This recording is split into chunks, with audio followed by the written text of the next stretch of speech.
Assalamualaikum warahmatullahi wabarakatuh. Perkenalkan, nama saya Nisa Fitri, saya dari kelas 6A. Nah, jadi tugas ini untuk memenuhi mata kuliah micro teaching, di mana pada video kali ini saya akan membahas suatu materi yang bertemakan sistem respirasi atau sistem pernapasan pada manusia. Nah, jadi mungkin kita sangat familiar dengan kata pernapasan karena setiap harinya tentu kita melakukannya.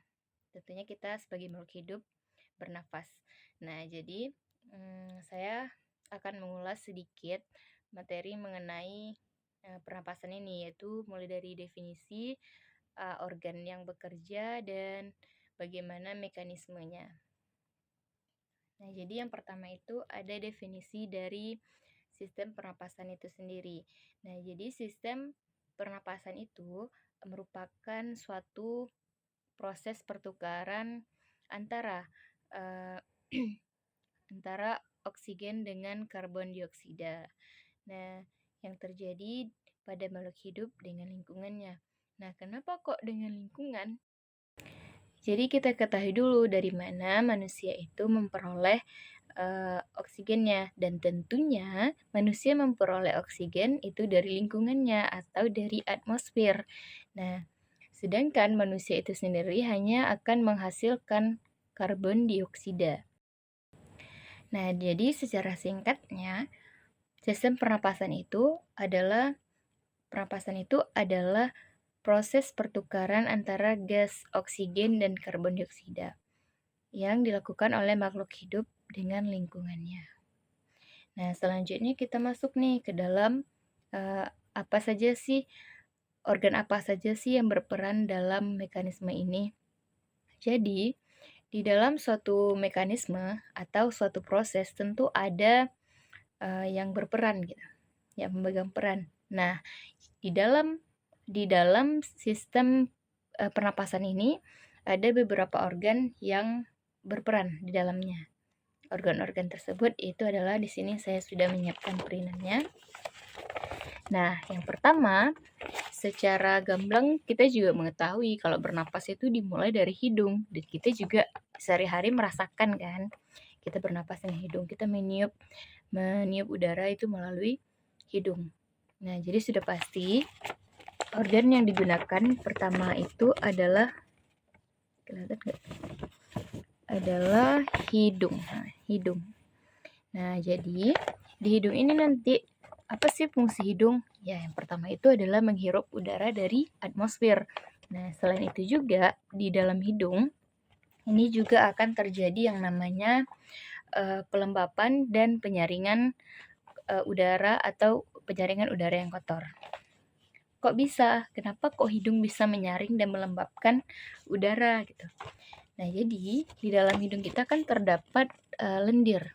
Jadi lendir itu berfungsi untuk melembabkan udara, dan di hidung kita juga terdapat yang namanya silia atau bulu hidung atau rambut hidung.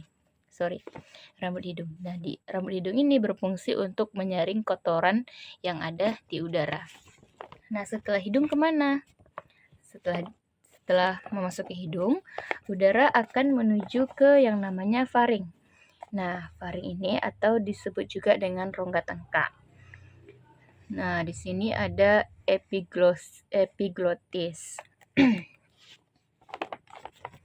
Nah, epiglotis ini pada saat kita diam, dia akan terbuka. Namun, ketika kita makan atau minum, dia akan terbuka. Nah, jadi setelah faring ini, dia akan lanjut ke laring. Laring ini juga disebut dengan bisa kita supaya lebih familiar kita katakan dia pita suara. Nah, apa sih fungsinya laring? Nah, laring ini kita lihat dari posisinya. Nggak nampak. Nah, dia akan menghubungkan antara faring dengan trakea. Jadi laring ini berfungsi untuk penghubung antara faring dengan trakea. Nah, selanjutnya dari laring itu akan menuju ke trakea. Nah, di trakea ini juga disebut dengan batang tenggorokan. Nah, di trakea ini rupanya juga terdapat silia atau rambut yang berfungsi untuk menyaring udara yang kotor.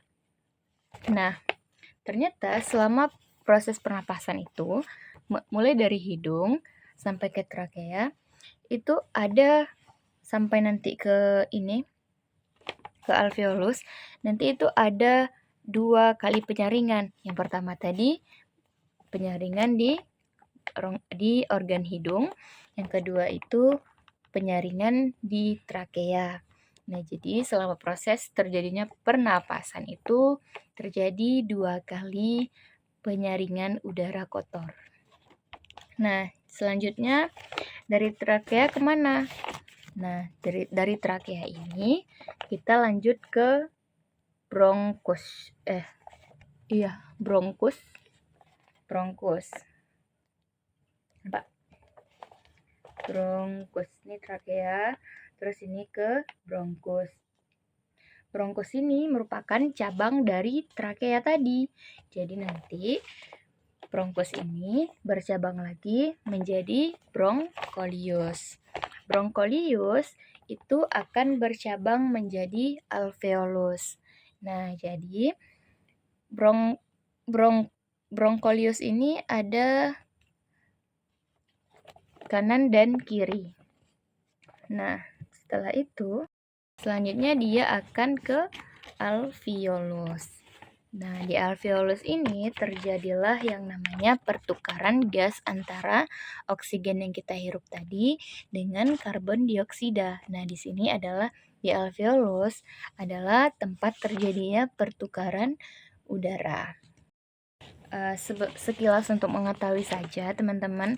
Jadi di sini ada paru-paru, cuman tidak ada pembagiannya secara ini.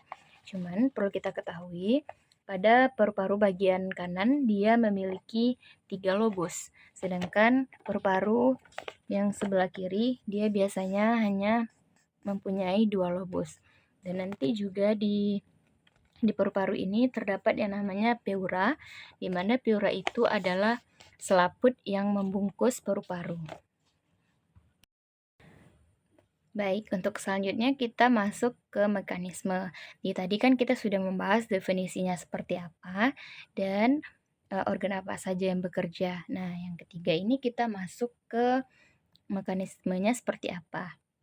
Nah, jadi ternyata mekanisme pernapasan itu terbagi lagi menjadi 2, teman-teman. Nah, yang pertama itu menurut siklusnya, yang kedua itu menurut mekanismenya itu sendiri. Nah, yang pertama itu ada menurut siklus. Nah, siklusnya ada 2 nih, terbagi 2 lagi nih, yaitu inspirasi dan ekspirasi. Dimana teman-teman, yang pertama itu inspirasi. Nah, kita patokkan satu kata kuncinya, in.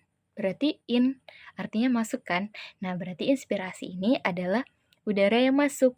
Nah, sedangkan ekspirasi, X adalah keluar, artinya adalah keluar. Nah, kita patokan kuncinya di situ. Berarti ekspirasi ini adalah udara yang keluar. Nah, ada penyebab kenapa udara ini masuk dan kenapa udara ini keluar.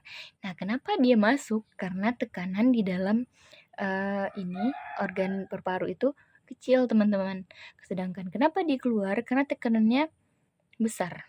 Nah, yang kedua itu ada menurut mekanismenya, melalui 2 mekanisme juga. Yang pertama itu pernapasan dada. Mungkin teman-teman juga familiar dengan pernapasan dada. Di mana kita bayangkan dada. Di dada itu ada yang namanya tulang rusuk. Nah, jadi yang berfungsi di sini, yang menjadi patokan dan atau kata kuncinya pada pernapasan dada ini, yaitu tulang rusuk dan otot tulang rusuk. Nah, yang kedua ada pernapasan perut. Nah, jadi yang kata kuncinya di sini adalah diafragma atau otot diafragma. Nah, itu yang bekerja, ibaratnya itu yang bekerja di dalam mekanisme pernapasan perut. Nah, jadi yang pernapasan dada yang bekerja adalah tulang rusuk dan otot tulang rusuk, sedangkan yang di pernapasan perut adalah diafragma. Mungkin, sekian dulu materi yang bisa saya jabarkan, lebih dan kurangnya saya mohon maaf. Assalamualaikum warahmatullahi wabarakatuh.